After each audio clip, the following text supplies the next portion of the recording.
20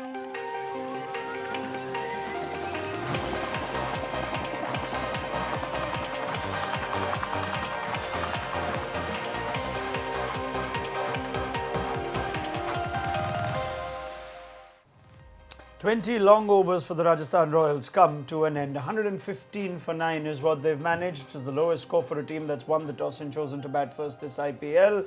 A 50 for Riyan Parag, the only slight glimmer of hope from that innings. He becomes the youngest player in IPL history to register a half century. Amit Mishra had 3. He could have had them back to back if Trent Bolt would have held on to one that went in the air. Eventually he was to get K. Gautam, but not to get a third IPL hat-trick.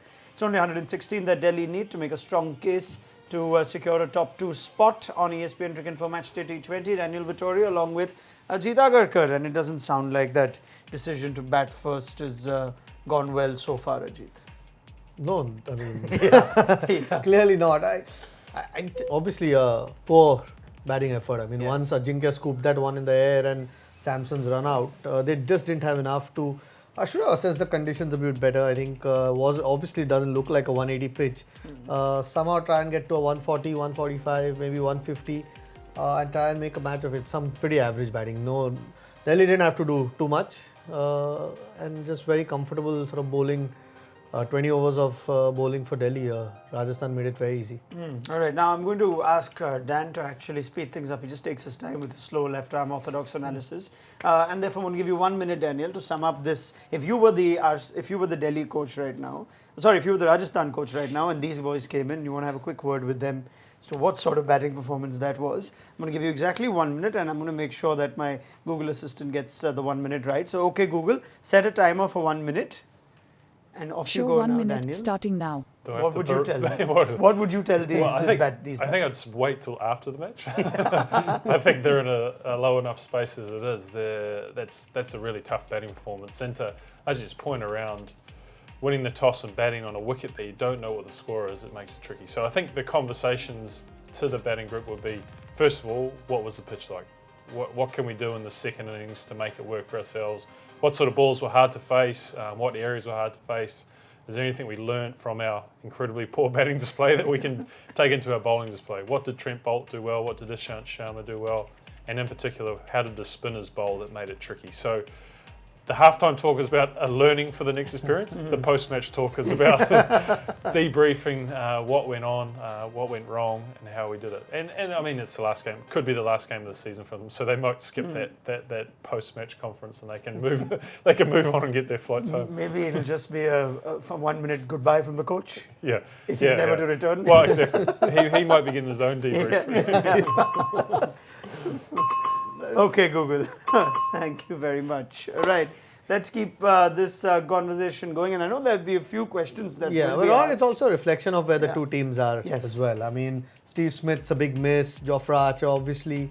Butler earlier on. And those sorts of players, if you miss, I don't think Rajasthan have enough to substitute them. I mean, that's why we spoke at the top. Ashton Turner, I mean, he perhaps would have done the same thing what the others did on this pitch, but at least it gives you a chance.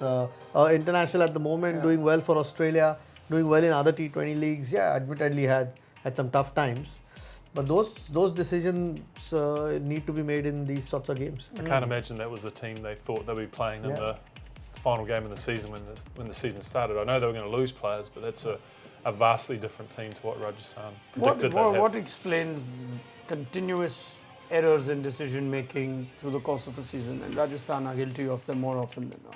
During the game or? Through the course of a season. Selections, choice of players. Look, I think pressure plays a huge part, and there's on-field pressure and decision making whilst you're batting and bowling and fielding.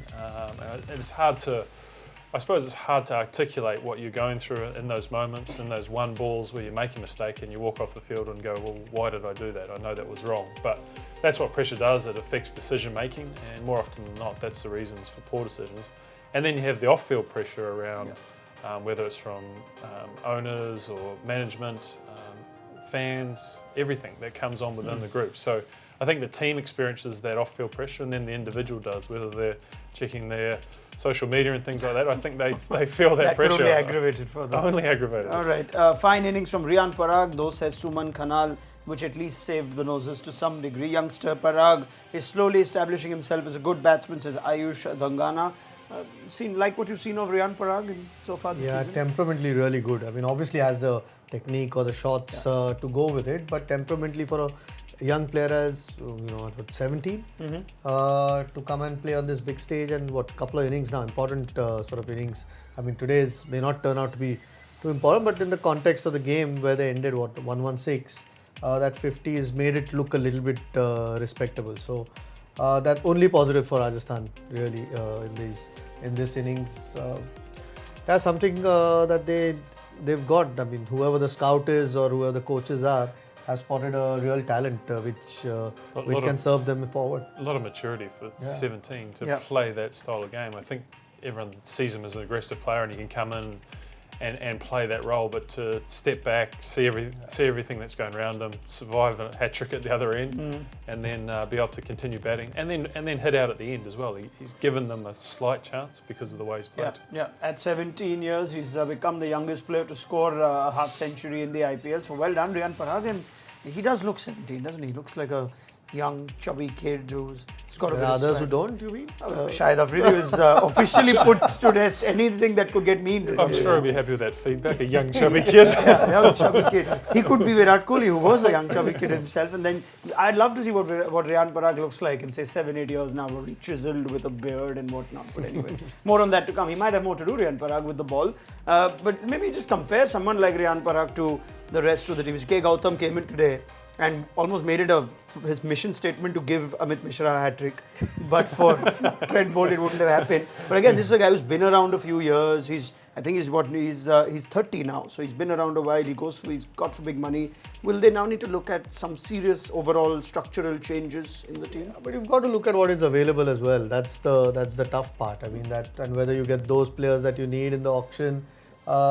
It's just sometimes assessing the situation. I mean, you can't really blame Gautam for the batting collapse, and that's the way he plays. I'm probably using Gautam as just one person who but now there is, look at 3 or 4. Again, I know first bowler, but an experienced guy. But just looking at that batting lineup, it never felt whether they batted first or chasing, unless the top 3 do bulk of the job. Or Riyan Parag in this case has stepped up, but essentially the top 3 had to get the bulk of the runs. It didn't look like the others would be able to get them to a score or chase down a score if they were batting second, if need be. Which is the point we made pre-show, that you're playing 3 overseas players and there's no Steve Smith. You think there's a little insecurity in the batting, and in some ways that's exactly what happened.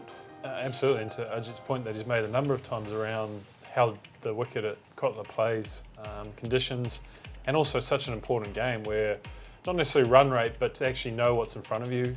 You need to win the game. So a lot of the times when teams need to win the game, they want to chase, they want to give themselves a total, and they want to understand how the wicket plays. And they gave themselves none of those opportunities, and it showed because they just went out there and played on a wicket like it was a good wicket, thinking they needed 160, 170, and at no stage apart from Riyan Parag did they actually assess the conditions and realise 140 might give us a chance. I think they just kept playing like they needed 180. Yeah. Strange one actually. I mean, look, the wicket might still play the same way that it played in the first innings, may not get any better. But at least when you know you have to win, if there's a target in front of you, I think most teams would opt for that scenario to try and chase down the score. Tactical error for you in your opinion? Yeah, I felt, it was a strange choice. I know it's very easy to say runs on the board and put the pressure on it. There's no pressure on Delhi really. Yeah. Other than, obviously giving themselves a chance to finish in the top 2. But Rajasthan had a real chance. If they make it 13, Shubman Gill and even Riyan Parag today, youngsters showing more maturity than a number of experienced IPL players, which includes Sanju Samson in as well. Just thoughts on a couple of young players?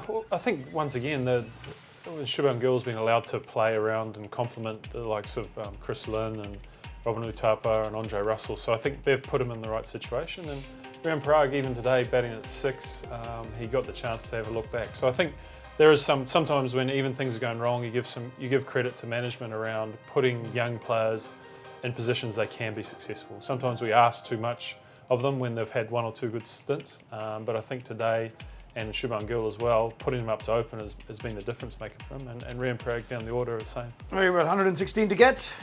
Are we in for a surprise or Delhi to do this easy?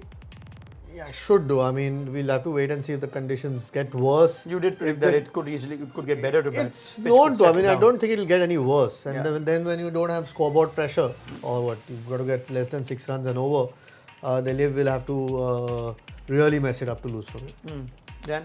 Yeah, the scoreboard pressure, I think, there's none of it there, and I think even if the wicket is difficult, then Delhi can play their way through the situation. All right, simple as that should be Delhi that secure 18 points and make a case for a top 2 finish. We'll look back at this game on the 7:30 show and build up to Sunrisers against RCB. The result of this should put a little bit of pressure on Kane Williamson and his side. So many thanks to Dan Vittori, Ajit Agarkar. Also many thanks to my Google Home. And remember, you can get your ESPN Cricinfo's daily news on your Google Home. We'll be back with a full wrap of this game and a look ahead to the next one on ESPN Cricinfo Matchday T20 at 7:30.